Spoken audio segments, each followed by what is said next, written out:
20 news Telangana వార్తలు. Telangana assembly budget సమావేశాల రెండో రోజు గవర్నర్ ప్రసంగానికి ధన్యవాదాలు తెలిపే తీర్మానంపై చర్చ జరిగింది. రాష్ట్ర ఆర్థిక వ్యవస్థ పటిష్టంగా ఉందని, వ్యవసాయం, పారిశ్రామిక రంగాలు పుంజుకుంటున్నాయని గవర్నర్ శివప్రతాప్ శుక్లా పేర్కొన్నారు.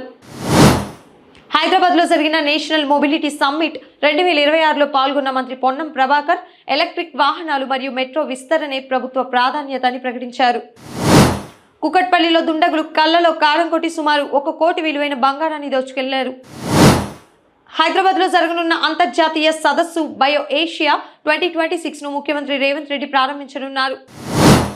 డ్రగ్స్ కేసుకు సంబంధించిన ఆరోపణల నేపథ్యంలో పైలట్ రోహిత్ రెడ్డికి బీఆర్ఎస్ పార్టీ షోకాజ్ నోటీసులు జారీ చేసింది.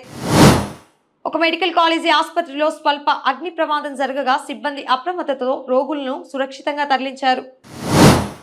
ఆంధ్రప్రదేశ్ వార్తలు. ముఖ్యమంత్రి నారా చంద్రబాబు నాయుడు రాష్ట్రంలో ఎల్పీజీ సరఫరాపై సమీక్ష నిర్వహించారు. ప్రస్తుతం 14,000 మెట్రిక్ టన్నుల స్టాక్ అందుబాటులో ఉందని తెలిపారు. వైఎస్ఆర్సీపీ అధినేత వైఎస్ జగన్మోహన్ రెడ్డి ఒంగోలు నియోజకవర్గ నేతలతో కీలక సమీక్ష సమావేశం నిర్వహించి పార్టీ బలోపేతంపై దిశానిర్దేశం చేశారు. కేంద్ర మంత్రి పెంబసాని చంద్రశేఖర్ తపాలా శాఖలో చారిత్రాత్మక మార్పులను ప్రకటించారు. 24 గంటల్లో పార్సిల్ డెలివరీ చేసేలా చర్యలు తీసుకుంటున్నట్లు తెలిపారు. గుంటూరు అరండల్పేటలో వారాహి బిజినెస్ కన్సల్టెన్సీ పేరుతో భారీ మోసం వెలుగులోకి వచ్చింది. నిందితుడు కోట్లాది రూపాయలతో పరారయ్యారు. టీడీపీ ఎంపీకి సంబంధించి వస్తున్న డ్రగ్స్ ఆరోపణలపై జగన్మోహన్ రెడ్డి ప్రభుత్వంపై విమర్శలు గుప్పించారు. రైతులకు సంబంధించిన వివిధ సంక్షేమ పథకాల అమలుపై ప్రభుత్వం అసెంబ్లీలో స్పష్టత ఇచ్చింది. రాజధాని అమరావతిలో మౌలిక సదుపాయాల పనులను వేగవంతం చేయాలని అధికారులను ప్రభుత్వం ఆదేశించింది.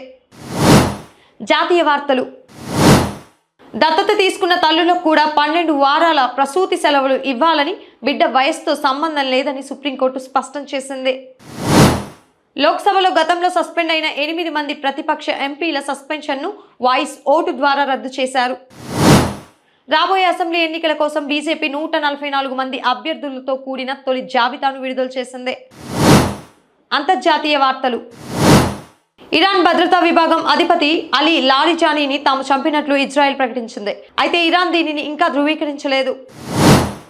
హోర్ముజ్ జలసంధి మూసివేత భయాలతో అంతర్జాతీయ మార్కెట్లో ముడి చమురు ధరలు పెరిగాయి.